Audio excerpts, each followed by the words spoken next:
प्रणय, अब सवाल ये उठता है ना कि जिस परमाणु ठिकानों को नेस्तनाबूद किया गया है, जिसके दावे किए जा रहे थे, और अगर उसमें सफल रहे हैं अमेरिका और इजराइल, तो उसके बाद अब ये जो हमले एक दूसरे पर कब तक जारी रहेंगे और उसका क्या सिग्निफिकेंस बचता है?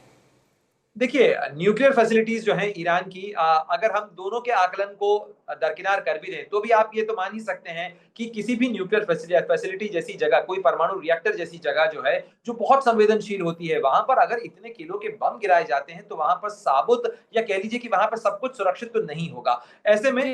ईरान भले ही कुछ भी कहे, लेकिन वहां पर अब वो काफी हद तक जो है वो डिसफंक्शनल तो हो ही गया होगा। साथ ही ईरान की वो जो तस्वीरें सामने आई थी, जो कि हमने इंडिया टुडे और आज तक पर दिखाई थी, कि किस तरीके से कई ट्रकों की कतार देखी गई थी, वहां से फिसाइल मटेरियल निकाला गया, तो एक तरीके से ईरान को भी उन तस्वीरों के जरिए ये रास्ता मिल जाता है कि हम अपना सामान वहां से, यूरेनियम वहां से सुरक्षित निकाल लाए हैं। वो फैसिलिटी तो खाली थी, उन खाली फैसिलिटी पे आपने वार कर दिया, जैसे कि आज ईरान ने वार किया और कह दिया गया कि बता दिया गया था पहले ही, सारे सैनिक जो हैं वो पहले ही बंकरों में जा चुके थे, इसलिए किसी तरीके का नुकसान नहीं हुआ। ये जी। दोनों तरफ से पॉस्चरिंग हो सकती है, और इस पॉस्चरिंग के बाद यहाँ पे मामला थम सकता है, अगर दोनों पक्ष बिल्कुल थामना चाहें, रोकना चाहें तो। जी। बिल्कुल बिल्कुल। देखिए, हमारे साथ रोहित भी जुड़े हुए हैं। रोहित, एक बात बताइए, क्योंकि अब तक जब इजराइल और ईरान के बीच में चीजें चल रही थी तो अमेरिका ऐसा लग रहा था कि मध्यस्थता कराने वाला, एक मिडिल मैन की, एक ऐसी कंट्री जो दोनों को बैठाना चाह रहा है, लेकिन अब ईरान और अमेरिका के बीच में ही अदावत शुरू हो गई, कन्फ्लिक्ट। ऐसा कौन सा प्लेयर है, ऐसा कौन सा देश है जो अब ईरान को और अमेरिका को साथ बैठा सकता है? ऐसा कौन सा प्लेयर है जो दोनों के बीच में समझौता करा सकता है और फिर इजराइल का किससे बातचीत भी कर सकता है? देखिए, इसके सुमित, अंदर अगर तो आप सॉरी, गो जी अहेड प्रणय। जी जी, please please Rohit, you continue. नहीं नहीं, मैं कहने वाला था प्रणय कि अगर सुमित ये थोड़े देर पहले मुझसे सवाल कहते तो मैं कहता कतर एक ऐसा देश हो सकता है जो मध्यस्थता करा पाए, लेकिन अब तो कतर भी आउट ऑफ द इक्वेशन है। बट गो अहेड प्रणय, आप जो कह रहे थे वो कंप्लीट कीजिए। रोहित, मुझे लगता है कि मध्य पूर्व के जितने भी देश हैं, चाहे सऊदी अरब हो, इसके अंदर का कतर हो, बहरीन हो, ये तमाम वो मुल्क हैं जहां पर अमेरिका के भी बहुत सारे हित हैं, अमेरिका के बेसेस हैं यहाँ पर, और इन देशों का एक प्रभाव है। डोनाल्ड ट्रंप जिस अब्राहमिक अकॉर्ड की बात करते हैं, देखिए वो अब्राहमिक अकॉर्ड जो है, यानी अरब के इन देशों के साथ में इसराइल के रिश्तों को ठीक कराने की जो प्रक्रिया है, वो अब्राहमिक अकॉर्ड सऊदी अरब के बिना पूरा नहीं होता है, इसलिए इसमें सऊदी अरब की भूमिका महत्वपूर्ण होगी। इसलिए आप देखें कि ईरान की तरफ से जो भी कार्रवाई हुई है, उसमें सऊदी अरब नहीं है। जो विमानों का भी आप कतार वो देख रहे हैं, ट्रैफिक देख रहे हैं, अधिकतर विमान सऊदी अरब के एयर स्पेस की तरफ से जा रहे हैं, तो सऊदी अरब की भूमिका महत्वपूर्ण हो सकती है इसके अंदर। आपको याद होगा कि अमेरिका और रूस के बीच में भी जब मध्यस्थता की बात हुई थी, तो राष्ट्रपति ट्रंप के आने के बाद रियाद के अंदर मीटिंग हुई थी सर्गेई लावरोव की और मार्को रूबियो की। लगातार हम इस खबर पर बने हुए हैं, लेकिन काफ़ी कुछ क्लैरिटी आ गई। हम आपको अभी तक का अपडेट बता देते हैं। बड़ी खबर ये खबर आई लगभग 10:30 बजे कि ईरान ने कतर के दोहा के अमेरिकी सैन्य बेस पर हमला किया। 6 मिसाइल दागी, इस हमले की पुष्टि हुई, वहाँ से तस्वीरें सामने आईं। ईरान ने कहा कि हाँ हमने हमला किया है, कतर ने माना कि हाँ हमला हुआ है, उसके बाद अमेरिका से ये आया कि हाँ हमला हुआ है, लेकिन फिर ये हुआ कि हमने ये हमला बताकर किया है। ईरान ने कहा कि हमने पहले बता दिया था, उसके बाद हमला किया। कतर ने कहा कि किसी तरह का कोई भी नुकसान नहीं हुआ है, कोई हताहत नहीं हुआ है। अमेरिकी मीडिया के हवाले से ये खबर आई कि अमेरिका पलटवार नहीं करेगा, जवाबी कार्रवाई नहीं करेगा, और ये सिंबॉलिक हमला था। लेकिन यहाँ सबसे महत्वपूर्ण ये था कि इस बीच अमेरिकी प्रेसिडेंट ट्रंप की एक मीटिंग चल रही थी, और ये सिक्योरिटी काउंसिल की मीटिंग थी। सिक्योरिटी सेक्रेटरी वहाँ पर मौजूद थे, तमाम वरिष्ठ अधिकारी वहाँ पर मौजूद थे, और उसके बाद एक महत्वपूर्ण खबर आपकी हमारी दृष्टि से ये आई कि मिडिल ईस्ट के बहुत सारे देशों ने अपने एयर स्पेस को बंद कर दिया, हवाई जहाज़ उड़ानें बंद हो गई हैं। फिर 2 और खबरें यहाँ पर आईं। एयर इंडिया और इंडिगो ने यह कहा कि हमने अपनी सारी की सारी फ्लाइट्स कैंसिल कर दी हैं। पहले इंडिगो की तरफ से आया कि लेट हो सकती है, मिडिल ईस्ट से आने वाली भारत के लिए सारी उड़ानों में देरी हो सकती है, उसके बाद कैंसिल हो गए। लेकिन उसके बाद सबसे बड़ा अपडेट ये आया कि वो अपडेट ये था कि कुवैत और बहरीन ने भी ये कहा कि हमने फ़्लाइट्स के लिए एयर स्पेस खोल दिया है। ये सबसे बड़ा अपडेट था। और अभी इस समय अमेरिका भी कुछ नहीं करने जा रहा है। ईरान ने कहा कि हमने बदला ले लिया है, जितने बॉम्ब्स हम पर गिराए गए उतने ही रॉकेट हमने मार दिए हैं।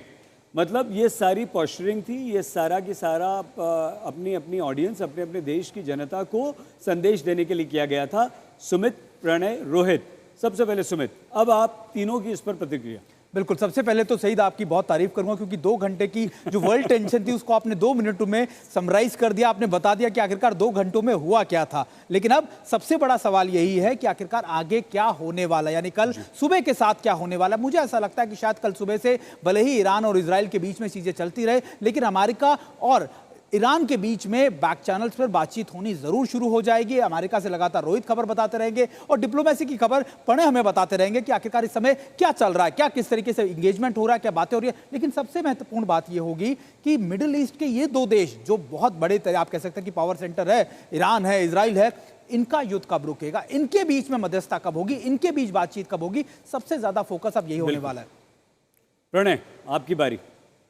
बिल्कुल, मैं सुमित से सबसे पहले तो इस बात को लेकर सहमत हूं कि यहाँ पर जो है हैशटैग जो है अनुभव बोलता है आना चाहिए सईद अंसारी के लिए। जितनी जल्दी, जितने अच्छे तरीके से उन्होंने पूरे 2 घंटे के अंदर के घटनाक्रम को समेट के दर्शकों के सामने रखा, वाकई में आपने बहुत सराहनीय तरीके, बहुत अच्छे तरीके से बताया कि क्या कुछ हुआ है इतनी सी देर में। लेकिन ये बात बिल्कुल सही है कि अभी इस तनाव के अंदर एक पड़ाव आया है। हम इसे कुछ देर का पॉज कह सकते हैं। ये लड़ाई और ये तनाव जो है वो तब तक खत्म नहीं होता जब तक कि कोई एक दीर्घगामी जो है, जिसे हम कह सकते हैं एक दीर्घकालिक समझौता नहीं होता। वो समझौता जो कि ये सुनिश्चित कर पाए, क्योंकि देखिए अभी जो तनाव की फॉल्ट लाइन है वो बरकरार है।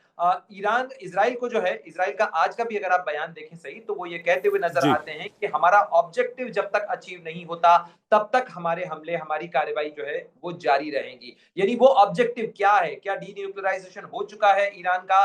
क्या वो जो उसकी परमाणु क्षमता है वो खत्म हुई है? और अगर नहीं हुई है तो फिर इजराइल जो है वो कार्रवाई जारी रखेगा, और जब तक वो कार्रवाई जारी रखेगा तब तक इस बात का खतरा भी बरकरार रहेगा कि इस लड़ाई के अंदर अमेरिका के कूदने की नौबत आ सकती है। रोहित। देखिए, मैं आप सबसे सहमत हूं और मैं ये जरूर कहूंगा कि प्रेसिडेंट ट्रंप जो चाहते थे, इनफैक्ट वो बार बार कह चुके हैं, वो अचीव कर चुके हैं। न्यूक्लियर साइट्स जो है अमेरिका की तरफ से, उनका मानना है कि ये हम वो उसको बर्बाद कर चुके हैं, और उनका ये मानना है कि अब पीस की तरफ जाना चाहिए। आई थिंक इसको नजरअंदाज करेगा अमेरिका, और कोशिश करेगा जो जितने भी बैक चैनल्स हैं उनको यूज करके कि ईरान को जो है टेबल पे लाया जाए, उनसे बात की जाए, और ये जो वॉर है इसे खत्म किया जाए। मुझे लगता है कि इस डायरेक्शन में अमेरिका जरूर कदम उठाएगा, और हमें हमेशा देखा है कि कितनी भी सीरियस सिचुएशन हो, बैक चैनल्स हमेशा ऑपरेट करते हैं। तो मुझे लगता है ये जरूर होगा। साथ ही साथ जो मुझे कल एक एक्स व्हाइट हाउस ऑफिशियल ने बताया था, उन्होंने ये कहा था कि हो सकता है कि अमेरिका रशिया के थ्रू भी ईरान को इन्फ्लुएंस करने की कोशिश करे और उन्हें कॉम्प्रोमाइज पे लाने की कोशिश करे। और मैं याद दिलाऊंगा कि 2015 में जो JCPOA साइन किया था अमेरिका में, उसमें रशिया भी एक पार्टी था उसमें, जिसमें कहा गया था कि ईरान न्यूक्लियर वेपन्स नहीं एक्वायर करेगा। तो कहीं ना कहीं मुझे लगता है कि this will go in that direction. और जो मोटा अचीव था, जो बड़ा अचीव मिशन था अमेरिका का, वो अमेरिका ने अचीव कर लिया है। वो जो न्यूक्लियर साइट से उनको हमेशा के लिए डिस्ट्रॉय कर दिया गया है। तो मुझे जी। लगता है कि अब ऑप्शंस बहुत कम है ईरान के पास, और अगर ईरान अभी भी सीरियसली नहीं लेता है तो मुझे लगता है कि इसके बाद अगर एस्केलेशन होगी तो सिर्फ ईरान की वजह से होगी। सही, बिल्कुल मैं ठीक कह रहे हैं इसके रोहित। बाद में हाँ, बस एक छोटी सी चीज जोड़ना चाहता हूं प्लीज कि प्लीज बताइए इसमें ये प्लीज। नहीं भूलना चाहिए कि राष्ट्रपति डोनाल्ड ट्रंप और राष्ट्रपति पुतिन के बीच में इस लड़ाई के शुरू होने से पहले 1 घंटे का फोन कॉल हुआ था, जिसमें राष्ट्रपति ट्रंप ने जो है वो सीधे तौर पर पुतिन की मदद मांगी थी, ईरान को समझाने के लिए कि वो बातचीत की मेज पर आए और इस मामले के तनाव को कम करे, जो प्रस्ताव दिया जा रहा है उसे मान ले। तो यहाँ कहीं ना कहीं रूस की भूमिका महत्वपूर्ण थी, और डोनाल्ड ट्रंप ने खुद भी 2 दिन इस लड़ाई के शुरू होने के बाद उन्होंने एक बयान के अंदर कहा था कि व्लादिमीर पुतिन ने मुझे प्रस्ताव दिया था कि आप चाहें तो हम मध्यस्थता कर सकते हैं। तो कहीं ना कहीं बैक चैनल में रूस की भूमिका महत्वपूर्ण थी, और जैसा सुमित भी कह रहे थे, आज सैयद अब्बास अराक्ची का मॉस्को जाना और वहां से रूस का बयान आना और उसके बाद चीजों का, घटनाक्रम का इस मुहाने तक पहुंचना।